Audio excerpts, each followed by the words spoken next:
কারণ বাংলাদেশের সংবিধান এখন পরিবর্তন করতে হলে জাতীয় সংসদে যেতে হবে। বাংলাদেশে কি এই মুহূর্তে জাতীয় সংসদ আছে? ডাকার সুযোগ আছে? কিছুই নেই।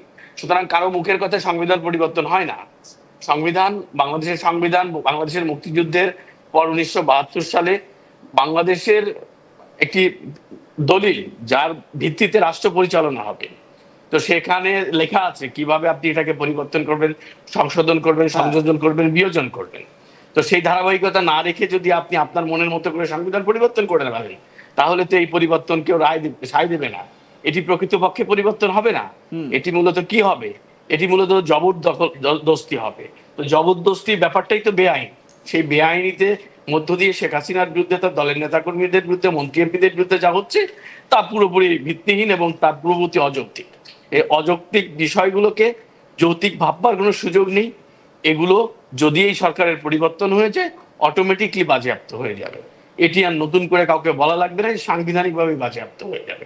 এখন যেটা দরকার, ইউনূসের মানে বাংলাদেশ থেকে উৎখাত, সেটি যদি এবং আমি ঠিক এই জায়গা থেকে, এই যে ইউনূসের যে বাংলাদেশ থেকে উৎখাতের কথাটা আপনি বললেন, 2-3 দিন আগেই মানে ঘন ঘন বৈঠক হচ্ছে, প্রধান উপদেষ্টার সঙ্গে বৈঠক হচ্ছে, রাজনৈতিক দলগুলোর বৈঠক হচ্ছে, বিএনপি, এনসিপি, নবগঠিত যে এনসিপি, হাসনাতদের যে এনসিপি, সেই এনসিপির সঙ্গে বৈঠক হচ্ছে, আরও বেশ কয়েকটি রাজনৈতিক দল, জামাত রাজনৈতিক দল, তারা বৈঠক করছে। এবং সেই বৈঠক থেকে আসিফ নজরুল বলছেন যে আমরা ঐক্যমত্যে পৌঁছেছি কি, যে ফ্যাসিবাদ বিরোধী যে কোনো অবস্থানে আমরা এক, এবারে যে কোনো রকম পরিস্থিতিতে, মানে এই যে ছাত্র জনতার যে বিক্ষোভ, সেই বিক্ষোভকেও তো ফ্যাসিবাদ বলে দাগিয়ে দেওয়া যায়। আর ফ্যাসিবাদ বিরোধিতার সুরে যদি এক হয়, তাহলে দেখা যাচ্ছে যে জামাত, এনসিপি, মোহাম্মদ ইউনূসের যে উপদেষ্টা মণ্ডলী রয়েছে, তারা একযোগে এবারে কাজ করবে বাংলাদেশে। তো যখনই এই ফোর্স, এই ত্রয়ী বা সবকটা ফোর্স মিলে একসঙ্গে বাংলাদেশে কাজ করবে, তখন কি এই ছাত্র জনতার যে আন্দোলন বা তাদের যে প্রতিবাদ, সেই প্রতিবাদ দীর্ঘস্থায়ী হবে? কোনো রকম সেই সুযোগ কি থাকছে? দেখুন, এটি হচ্ছে ইউনূস ম্যাজিক, যে যখনই সে কোনো সংকটে পড়ছে, যখনই কোনো ঝামেলার মধ্যে সম্মুখীন হচ্ছে, তখনই সেই কথিত রাজনৈতিক দল তাকে ডেকে নিচ্ছে।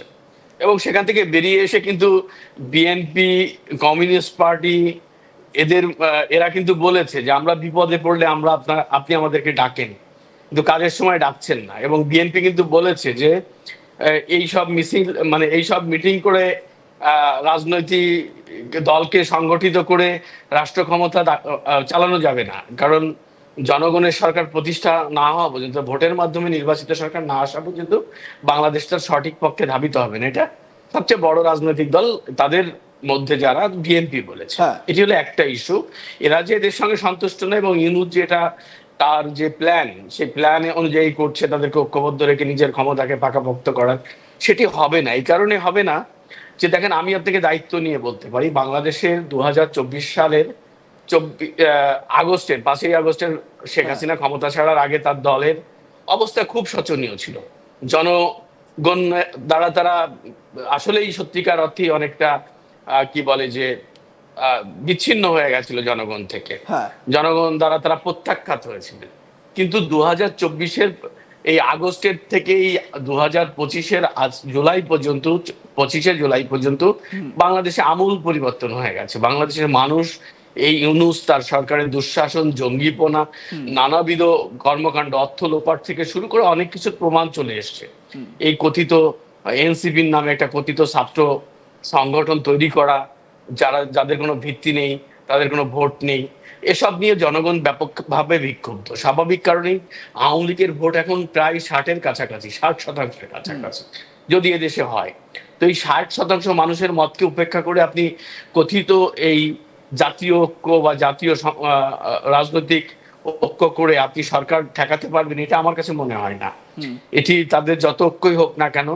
আর বিএনপি বুঝে গেছে, আমার কাছে মনে হয়, যে এই ইউনূস যে তাদেরকে ক্ষমতা দিতে চায় না, এটা বিএনপির কাছে, আমার কাছে মনে হয় যে অনেকটা ক্লিয়ার। তারা এখন সে ধরনের কথাবার্তা বলছে, তাদের নেতারা বলছে। এবং বিএনপি আরেকটি জায়গায় এই সরকারের সঙ্গে একমত হতে পারছে না, সেটা হলো জামাতি ইসলাম এবং স্বাধীনতা বিরোধী ইস্যু এবং জঙ্গিপনা তো আছে। যে এই ইস্যুগুলোকে এরা, বিএনপি অনেকটা সরে গেছে স্বাভাবিক কারণেই।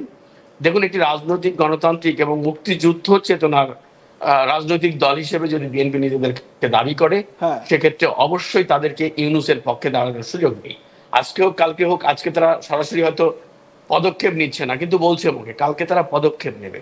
এটা সময়ের ব্যাপার, এখন খুবই সময়ের ব্যাপার যে বিএনপি এই ইউনূসের বিরুদ্ধে আন্দোলন করবে। আর বিএনপি যদি ইউনূসকে একবার বাই বাই টাটা করে দেয়, তাহলে ইউনূসের ক্ষমতায় থাকার একদিন বা 1 ঘন্টাও সময় পাবে না। না, বিএনপিও তো বিএনপির মতো করে বিভিন্ন সভা করছে।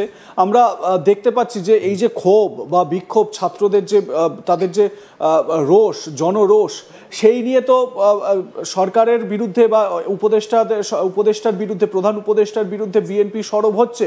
এই দায় এড়াতে পারে না, এই রকম বক্তব্য, বিবৃতিও সামনে আসছে। আমরা এর আগে দেখেছি তারেক রহমানের যে বিভিন্ন সভাগুলো, যেখানে তিনি অনলাইনে তিনি বক্তব্য রাখছেন লন্ডন থেকে, সেই সভাগুলোতেও আমরা দেখতে পাচ্ছি যে একেবারে মানে সরাসরি না বললেও পরোক্ষে এই উপদেষ্টা সরকারের বিরুদ্ধে একেবারে সোচ্চার হতে দেখা যাচ্ছে তাদের। কিন্তু তারপরেও বিএনপি কেন সেইভাবে এখনো অ্যাক্টিভ হচ্ছে না? আপনার এটা নিয়ে কি মনে হয়? দেখুন, বিএনপি দীর্ঘদিন বাংলাদেশের রাষ্ট্র ক্ষমতার বাইরে, 17 বছরের কাছাকাছি বা বেশি সময়, প্রায় 18 বছর। একটি রাজনৈতিক দল 18 বছর রাষ্ট্র ক্ষমতার বাইরে থাকলে তাদের মধ্যে ক্ষমতার লোভ বা ক্ষমতার যাবার যে প্রবণতা, সেটি বেশি থাকাটাই স্বাভাবিক। এবং বাংলাদেশে যেহেতু এই মুহূর্তে আওয়ামী লীগ রাজনৈতিকভাবে তাদের রাজনৈতিক কর্মকাণ্ড স্থগিত করা হয়েছে, সেক্ষেত্রে বলাই বাহুল্য যে বাংলাদেশের প্রধান রাজনীতির মাঠে এখন এই সময়ে প্রধান এবং বড় শক্তি বিএনপি, যেহেতু আওয়ামী লীগ নেই। স্বাভাবিক কারণে তারা নিশ্চিত জানে যে এখন নির্বাচন হলে তারা রাষ্ট্র ক্ষমতায় আসীন হবে। তো তারা পলিসিগতভাবে চাইছে যে ইউনূসের মাথায় হাত বুলিয়ে বা ইউনূসের সঙ্গে সুসম্পর্ক রেখে একটি নির্বাচনের ব্যবস্থা আয়োজন করতে, হ্যাঁ, যে নির্বাচন হলে তারা রাষ্ট্র ক্ষমতায় আসীন হতে পারবে।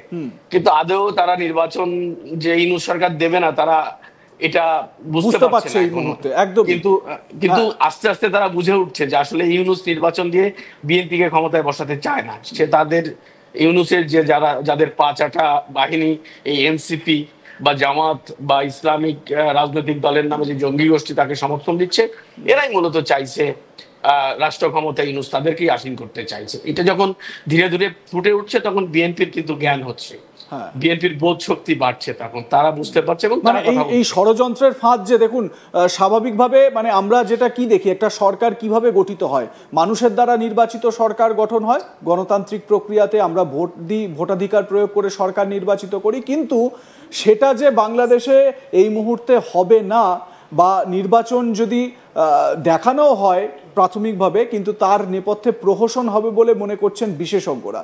আর বিএনপি খুব ভালো করে টের পাচ্ছে যে দশা আওয়ামী লীগের করা হয়েছে বাংলাদেশে, ঠিক একই পথে বিএনপিরও সেই সিচুয়েশন হতে চলেছে।